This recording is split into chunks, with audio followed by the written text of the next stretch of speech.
Number of days కూడా చాలా తక్కువ పడినట్టున్నాయి కదా! యాహ్! అంటే ప్రీ ప్రొడక్షన్ ఎక్కువ టైం తీసుకున్నాం. రైటింగ్ గాని, ప్లానింగ్ గాని ఒకసారి స్క్రిప్ట్ అయిపోయిన తర్వాత ఇంక అక్కడికెళ్ళి మనం ఆలోచించేలాగా లేకుండా మొత్తం బౌండ్ స్క్రిప్ట్ పెట్టుకొని, పైగా ఇందులో ఇంకో గుడ్ థింగ్ నాకనిపించింది ఏంటంటే కో యాక్టర్స్ అండి. సునీల్ అన్న మళ్ళీ దుబాయ్ సీను సొంతం ఆ కైండ్ ఆఫ్ కామెడీ మళ్ళీ ఔట్ అండ్ ఔట్ ఎంటర్‌టైనింగ్. సత్య, వెన్నెల కిషోర్ గారు, మురళీధర్ గౌడ్ గారు, రోహన్, సో సోనియా సింగ్ వీళ్ళందరూ సపోర్ట్ ఉండడం వల్ల ఏంటంటే స్క్రీన్ మీద తెలియకుండా వాళ్ళందరూ యాక్టింగ్ వల్ల ఆ కెమిస్ట్రీ వర్కౌట్ అయ్యి ఎంటర్టైన్మెంట్ చాలా బాగా జనరేట్ అయింది. అందరూ ఎక్స్‌పీరియన్స్డ్ యాక్టర్స్ ఉండడం వల్ల నాకు ఎక్కువ టైం కూడా షూటింగ్‌కి తీసుకోలేదు. సో మాక్సిమం 1, 2 టేక్స్‌లో ఓకే అయిపోయింది. యెస్. అయితే మీ 'నేను శైలజ' లాంటి సినిమాలు చూస్తే ఏంటంటే, ఇప్పటికి కూడా రిపీట్ వాల్యూ చాలా ఎక్కువుంటది. ఎందుకంటే, ఫస్ట్ ఆఫ్ ఆల్ మీరు చూపించే కామెడీ అదంతా ఉంటది. దాంతో పాటు లాస్ట్‌లో ఒక చిన్న ఎమోషనల్ కనెక్ట్ ఉంటది. మరి 'భర్త మహాశైలకు విజ్ఞప్తి' అంటున్నారు. ఒక టైటిల్ చిన్న సర్కాస్టిక్‌గా ఉంది. సో, ఓన్లీ ఎంటర్‌టైన్‌మెంటేనా? లేకపోతే ఏమన్నా భర్తలు ఇలా ఉండాలని చెప్పి చివర్లో ఏమన్నా మెసేజ్ అంటే ఇస్తున్నారా? 'నేను శైలజలో' ఉన్నంత ఎక్కువ బరువైన ఎమోషన్ ఉండదండి. సో, ఇది ఫస్ట్ టైం నేను out and out entertainment try చేస్తూ ఒక సింపుల్‌గా చిన్న ఒక ఒక మెసేజ్ అయితే ఉంటది. హెల్తీ మెసేజే. హెవీ ఎమోషన్ గాని, లేపోతే నేను ఇంతకుముందు తీసినలాగా అంత లేదు. ఎందుకంటే నేను ఒకసారి ఫుల్ అండ్ ఫుల్‌లో 'భాగ్యరాజ' గారి సినిమాలు నాకు బాగా ఇష్టం. సో 'భాగ్యరాజ' గారి ప్యాటర్న్‌లో ఒక సినిమా చేద్దామని. Yeah! Ashika. Last time Nagarjuna గారితో వచ్చి సంక్రాంతికి అది కూడా హిట్ కొట్టారు. మళ్ళీ ఈసారి రవితేజ గారితో వస్తున్నారు. సో, రవితేజ గారు అంటేనే ఈజ్ ఎ పవర్ హౌస్ అనమాట. సో, ఆయన ఎనర్జీ అనేది ఎక్కువ స్క్రీన్ మీద ఒక కనిపిస్తూ ఉంటది. మరి సో, ఆయనతో కామెడీ టైమింగ్ గాని ఎక్కువ అయ్యే ఉన్నాయి మీ ఇద్దరి డైలాగులు కూడా. సో, ఎలా అనిపించింది? రవితేజ గారితో వర్కింగ్ ఎక్స్‌పీరియన్స్ గురించి చెప్పమంటే ఏం చెప్తారు? It was one such amazing experience. ఎందుకంటే నేను చాలా తెలుగు సినిమాలు చూశాను. అండ్ రవితేజ గారిది కూడా చాలా సినిమాలు చూశాను. అండ్ మోర్ ఓవర్ నేను ఒక డాన్సర్. సో సార్ సాంగ్స్ని నేను చాలా చూసి డాన్స్ కూడా చేశాను ఈ ముందు.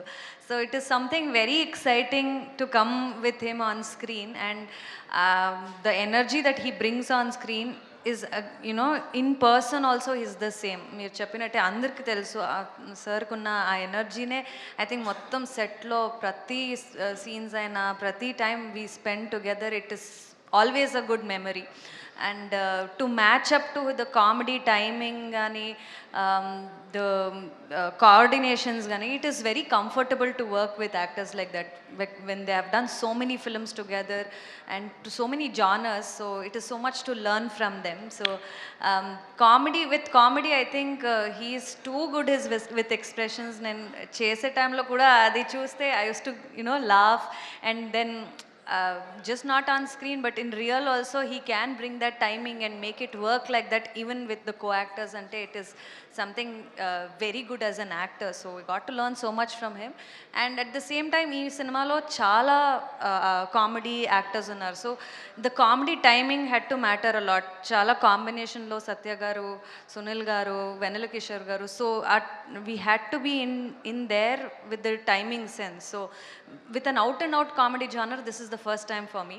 So I had fun. Kishore గారు సుధాకర్ గారు. ఒక్క నిమిషం. కిషోర్ గారు సుధాకర్ గారు. సార్, 'భర్త మహాశైలకు' విజ్ఞప్తి అన్నారు. అంటే మీకు ఫస్ట్ ఈ గ్లిమ్స్ వచ్చిన దగ్గర నుంచి టీజర్ కన్నా ముందు ఒక చిన్నది వదిలారు కదా! అక్కడి నుంచి కూడా మొత్తం పాజిటివ్ వైబే ఉందనమాట. సో, పండక్కి లాస్ట్ ఇయర్ సంక్రాంతికి వస్తున్న ఎలాగో అలాంటి ఒక సినిమా అనిపిస్తుంది యాక్చువల్‌గా. సో, దీని మీద అయితే అంతా పాజిటివ్ ఉంది సార్. అయితే ఒక ప్యారలల్‌గా మీది 'ప్యారడైజ్' కూడా జరుగుతుంది. ప్రతి 'ప్యారడైజ్' అప్డేట్ వచ్చిన ప్రతిసారి కూడా దాని మీద సేమ్ డేటే యేసుకుంటా వస్తున్నారు. పెద్ది కూడా సేమ్ అప్డేట్ యేసుకుంటా వస్తున్నారు. సో, క్లాష్ తప్పదా? లేకపోతే లాస్ట్‌లో 1 మంత్ ముందు మార్చడం ఈ మధ్యన కొంచెం ఇదైంది కదా! అంటే అదే డేట్‌కి వద్దామని ట్రై చేస్తా ఉన్నాం. డే అండ్ నైట్ చేస్తూ ఉన్నాం. సో బెస్ట్ ట్రై చేస్తున్నాం. మరి అంటే అన్ని వర్క్ అయిపోతే మాత్రం 31st అదే 26th గానే ప్లాన్ చేస్తాం. యా కిషోర్ మీకు అంటే మీకు తెలిసిన జోనర్లోనే అంటే మీకు తెలిసింది ఇదే మీ లైఫ్లో ఉన్న ఎక్స్పీరియన్స్తో మీ సినిమాలు చేస్తూ వస్తా అంటున్నారు. యాక్షన్ సినిమా చేయాలి, మాస్ సినిమా చేయాలి, డైరెక్టర్ అంటే అన్ని రకాల సినిమాలు చేస్తారు. బట్ మీరు దాన్ని టచ్ చేయకుండానే వెళ్తూ ఉన్నారు. ఇలాగే కంటిన్యూ అవుతారా ఏంటి మీరు? అంటే మనం ఎలాంటి సినిమాలను చూసి పెరుగుతామో దాని ఇన్ఫ్లుయెన్స్ ఎక్కువ ఉంటుందండి. నేను ఇప్పుడు 'గీతాంజలి' లాంటి సినిమాని 27 సార్లు ఏమో చూశాను. 'నిన్నే పెళ్ళాడతా' సినిమాని ఒక 52 సార్లు చూశాను. 'స్వర్ణకమలం' లాంటి సినిమా 23 సార్లు. అంటే నన్ను అది ఎక్కువ ఇన్ఫ్లుయెన్స్ చేసాయి నన్ను. సో అందుకని నేను మాస్ ట్రై చేసినా కూడా I don't know how it. బేసిక్గా నాకు కొట్టడాలు ఇవి నాకు తెలీదు, లైఫ్లో కూడా జరగలేదు. నవ్వించటాలే అది బెస్ట్ నవ్వు ఎమోషన్ తప్ప నేను ఎక్స్పీరియన్స్ చేయలేదు కాబట్టి కరెక్ట్గా తెలియదు. మీ టైటిల్స్ కూడా ఇన్బిల్ట్ వస్తాయండి, మీరేనా ఈ టైటిల్ అంతా కూడా చేసింది? ప్రీవియస్ టైటిల్స్ అన్నీ నేను పెట్టిందండి. ఈ టైటిల్ మాత్రం సజెస్ట్ చేసింది పవన్, డైరెక్టర్ పవన్. తను ఈ కథలో వర్క్ చేశాడు. సార్ ఇట్లా భక్త మహాశైలి విజ్ఞప్తి టెంపుల్స్లో వస్తూ ఉంటుంది కదా, మంది హస్బెండ్ సినిమా కదా, ఇలా అయితే ఎలా ఉంటుంది సజెస్ట్ చేసింది పవన్ అండి. పవన్ సాధినేనా? కాదు, Pawan Basam Shetty, Rangavalli director. Okay, Rangapalli. Okay sir, పొట్ట మీదేమో మీ హీరోని పెట్టుకున్నారు, గుండెల మీదేమో మీ టైటిల్ పెట్టుకున్నారు. ఏంటి సార్ దానికి ఏమైనా స్పెషల్ ఉందా? అంటే ఇప్పుడు నడుస్తుంది కదండి ఓకే. ఇట్లా. పైగా ఇదైతే మళ్ళీ ఏ షర్ట్ వేసుకోవాలి అని ఎక్కువ ఆలోచించుకోక్కర్లేదు. ఇదే ఒక 5-6 కలర్లు ఉంటాయి, హ్యాపీగా వేసుకొచ్చేస్తే సినిమా కూడా పనికి వస్తుంది. అదే అయితే మీ రైటింగ్ రఘువరన్ బీటెక్ దగ్గర నుంచి చూస్తున్నాం సార్, వీఆర్ వెరీ గుడ్. అసలు అంటే అంత మంచి రైటింగ్తోని చాలా తక్కువ మంది రైటర్స్ ఉన్నారు నాకు తెలుసు. మీరు అందులో వన్ ఆఫ్ ది స్పెషలిస్ట్. ఎమోషన్స్ని పట్టుకొని ఒక గేమ్ ఆడతారు మీరు అక్కడక్కడక్కడే, అది ఇంట్లో ఆడవాళ్ళతో అయినా సరే లేకపోతే మన చుట్టూ ఉన్న వాళ్ళతో అయినా. మీరు మీ లైఫ్లో ఈ సినిమాకి సంబంధించి అన్నిటికంటే స్ట్రగుల్ ఫేస్ అనుకుంటున్నాను నేను, ఈ గ్యాప్. యా అది తప్పుగా అనుకోవద్దు, చెప్పలేవారు, నిజం. అది నిజం. అది అందుకని ఒక మాస్ అంటే రవితేజ గారు కనబడుతున్నారంటేనే నలుగురు పైకి లేచి దశపల్ల అవతల పడతారేమో అనుకునే మైండ్ సెట్లో ఉన్న ఆడియన్స్కి భర్త మహాశైలికి విజ్ఞప్తి అనే ఒక బ్యూటిఫుల్ టైటిల్తోని అలా తీసుకొస్తున్నారు. మీకు అసలు ఆయనకి అసలు ఫుల్ కాంట్రాస్ట్. మీ ఇద్దరికి ఎలా సెట్ అయింది సార్?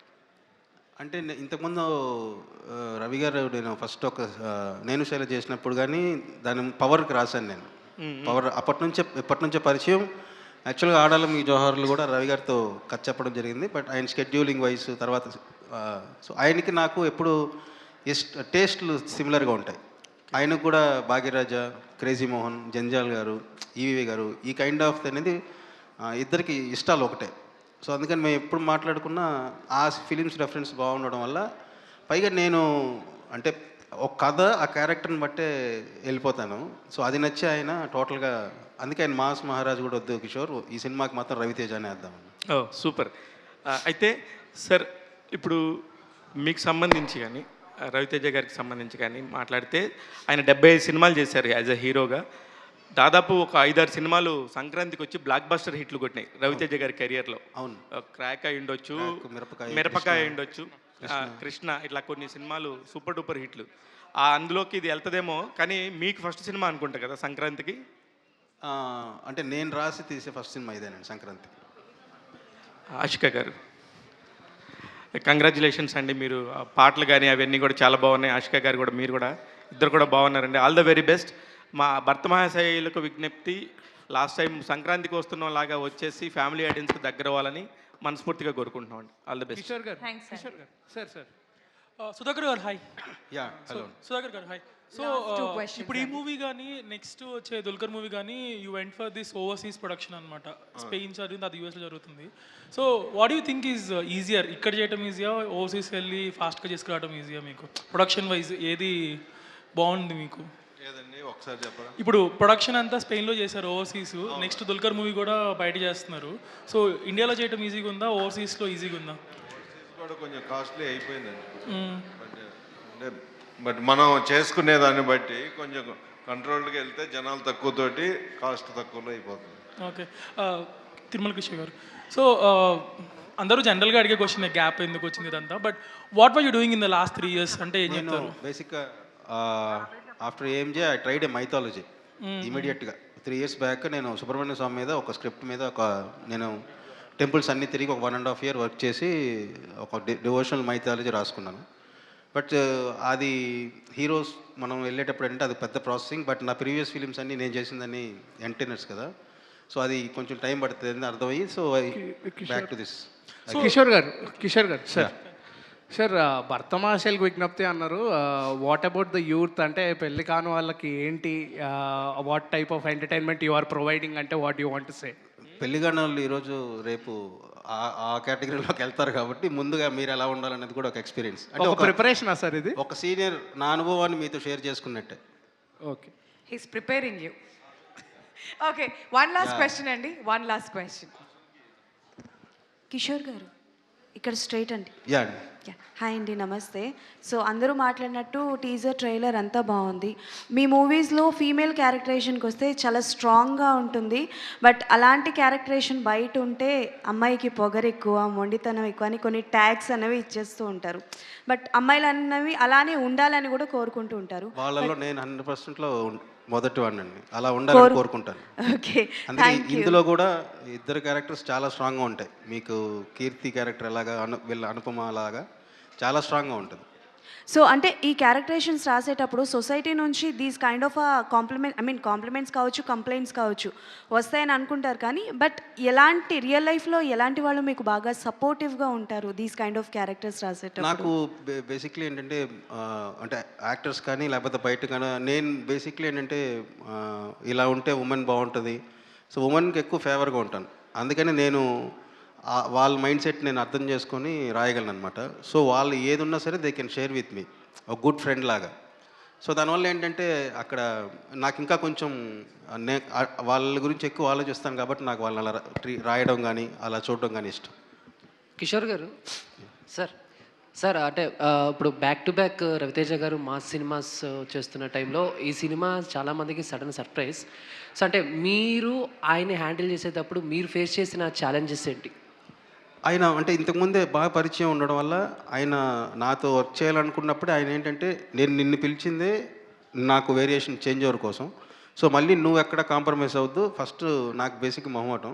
సో ఏ విషయంలో మొహమాట పడద్దు, నీకు ఎలా కావాలంటే అలా వెళ్దాం. ఐ వాంట్ నువ్వు అంటే కొత్తగా నేను కనపడాలని చెప్పి ఆయన ఇచ్చిన ఫ్రీడమ్ వల్ల అసలు అలాంటిది ఏ రోజు కూడా రాలేదు. కిషోర్ గారు, అంటే ఫీమేల్ది ఎంత స్ట్రాంగ్గా రాస్తారో మేల్స్ది క్యారెక్టరేషన్ రాసినప్పుడు కూడా అంతే యూనిక్గా రాస్తారు. స్పెషల్ క్యారెక్టరైజేషన్ కూడా ఉంటుంది. సో అంటే లైక్ అలా మీ లైఫ్లో మీరు అలా ఇలాంటిది అంటే నేను అదే అంటున్నా కదా, మనం ఆలోచిస్తే మదర్, వైఫ్, మన పిల్లలు, డాటర్ కావచ్చు. సో మన లైఫ్ మొత్తం వాళ్ళు ఉంటేనే వాళ్ళ మధ్యలో మనం ఉంటాం. సో సో వాళ్ళని రాసేటప్పుడు ఐ ఎంజాయ్ మచ్. కిషోర్ గారు యా ఇక్కడే సార్. యా భర్తలకైనా విజ్ఞప్తి, భార్యలకైనా విజ్ఞప్తులు చేయరా?